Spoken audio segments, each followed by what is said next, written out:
Good day, everybody. I'm Tiaan Hattingh, the CEO of the PDA, and I've been requested just to re-record the speech that I provided at the DCASA Conference, and where the attendees, everybody could attend the function, and I'm just actually reintroducing what I said on that specific day.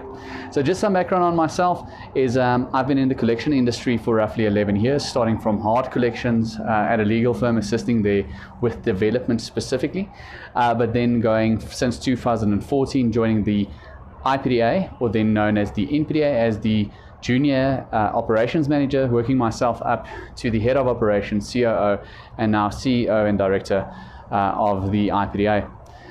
What I want to speak to about today is the PDAs and PDASA as the entirety, and I think there would be slides wherever I'm speaking specifically indicating where I am indicating to. So where do we fit in? Everybody knows specifically that there's the DCASA, followed by the regulatory forums, the NCT and the NCR, and then most of the people that were in the crowd were either credit providers, credit bureaus, ADRs or debt counselors, and then of course there are the PDAs. Now what is interesting is that if I'm reading up about the PDAs and the debt counselor relationship, I'm realizing that there's a symbiosis relationship that was built specifically in long term, where the two parties were actually joined in ensuring that we can assist consumers from a debt review perspective, but then also ensuring security on the funds that are being collected. Now, most of you might not know that most PDAs actually own some of the front-end software that debt counselors work on. So PDAs are focusing not just only on their own compliance, but also on the compliance of debt counselors through the front ends, which are not regulated.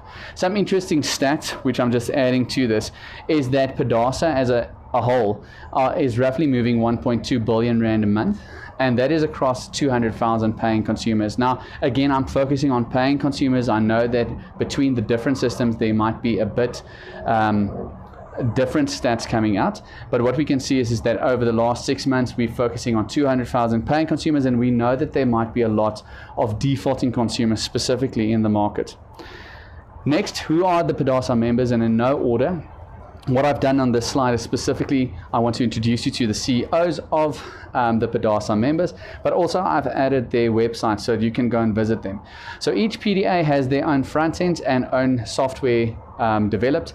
That is so that you as a debt counselor can make an informed decision to who partner with best. You might already be partnered with one of the front ends and back end, and I want to actually challenge you that if you haven't specifically looked at your competition, please have a look, because your needs as a debt counselor might have changed with COVID, and there might be front ends or PDAs that have different functionalities that might be of benefit to you.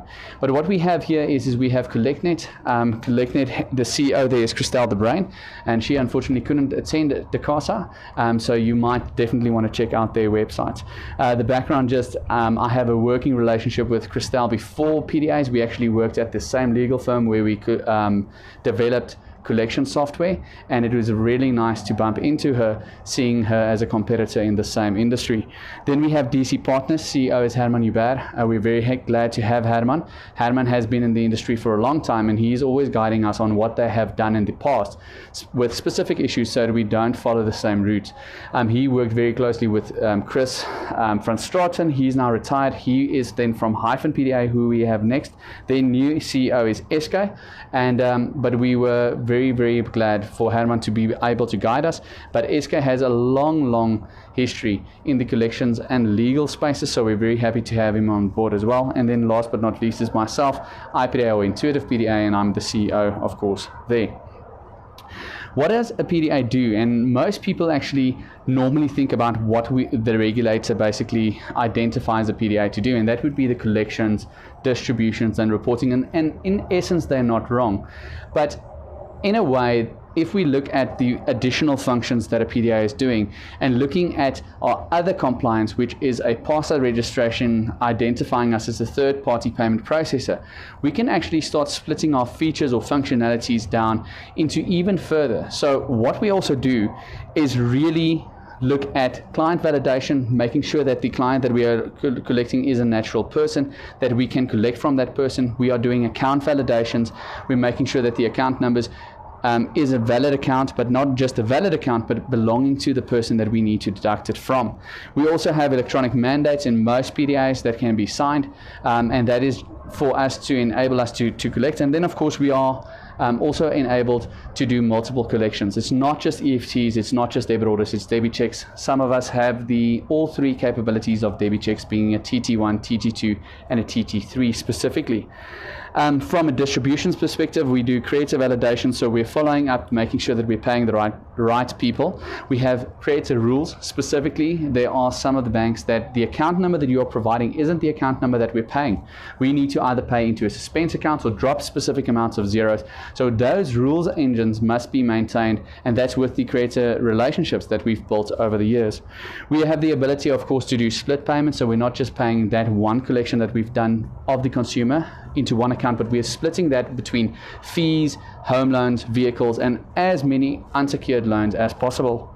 And of course, then if there are any issues, exceptions, we can manage those exceptions accordingly with the assistance of the debt counselor or creator to make sure that that money reaches the end destination as fast as possible. Exceptions are normally referred to as creator refunds, the account has been paid up or they can't trace it, failures or returns. Report, of course, between the different PDAs, we have a set number of reports that we do need as part of our compliance, but in essence, we can summarize those reports as management account reports, operational requirement reports, and then client management reports. The operational reports are normally who paid, who didn't pay. Management would be your cash flow management or anything like that. And then your client is who did I sign up, who is churning, who is almost at the end of their plan, where do I need management to ensure that this consumer will be debt free by the time that we actually planned. And then some of the other functions is not just us delivering services in a queries environment, but it's also ensuring that we can do queries, but we also have some recoveries and reversals that we need to manage. We need to unfortunately also fund the trust accounts, and that's part of the next slide that we're talking about. We have a lot of system changes from a PDA side to ensure that we are compliant with the NCR or any other changes in the industry, and with some PDAs owning or being very involved in front ends, we also need to maintain those systems while we are doing it. So where's our focus, specifically as PDASA? That's the reason why we're here. Not just what PDAs do, but what is PDASA's role? And specifically after COVID, what we found is that most people and most forums have stopped. We're still waiting for the CIF to revive while they're looking for replacements of specific people in the industry. But our focus is really building relationships between creators, BASA, debt counselors, making sure that we understand the needs of the industry as it's currently, so that we can make informed decisions with development or help find solutions. Again, we are trying to help just as debt counselors, but from another perspective. We're also specifically meeting with the NCR, ensuring that we are compliant to the full extent as we can, but then also looking at how the industry is growing.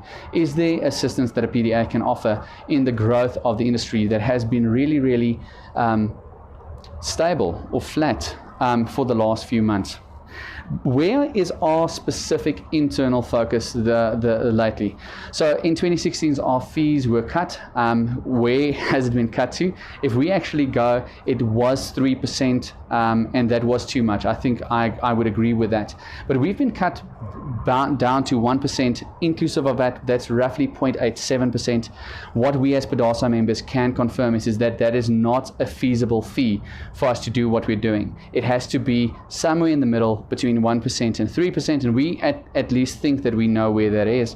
But what we can confirm is that with the current fees where they are now, a PDA cannot survive, and that has detrimental effects. Why? Because if we do not survive, the systems that most debt counselors work on will not survive, and the PDA systems switching the money in debt review, making sure that that money stays secure and doesn't belong into the wrong hands, will not be there. So we are a bit concerned. We are reaching out to the DCASA, members of BASA, NCR, and what we're really trying to find is really the understanding of why the fees were cut and where we can really amend it to. We have a few letters that promised revisions of the fees in 2018, and then of course that hasn't happened to this far. Specifically, we're looking at who should be responsible for debit order reversals and the funding of the trusts. And again, we're asking the same type of questions to the forums, making sure that is it the PDA that needs to take responsibility? In the industry as a whole, normally TPPs, they have an amount that each entity using their services actually needs to pre-fund before they can utilize the services of debit orders. And then, of course, we are just ensuring that we as PDASA align to the strategies that we have. Now, maybe just to close off, so this was really more of an informative session. It's really not to attack anybody. It's really just bringing attention to where we are as PDAs, what we're struggling with, what is PDASA's focus. There are some talks that I've heard specifically around coffee tables to say, but Tiaan, if PDAs are struggling specifically with debit order reversals, why don't you just stop specifically offering those services? And maybe just some highlights. So we were talking about the 1.2 billion rand at the beginning of the slides, and specifically what we know is that debit check is between 93 and 96% successful. We know that a normal debit EFT that's no tracking is roughly between 78 and 83% successful. And when we ask a consumer to pay, a consumer that is already under debt review, we're finding that to be between 47 and 53% successful.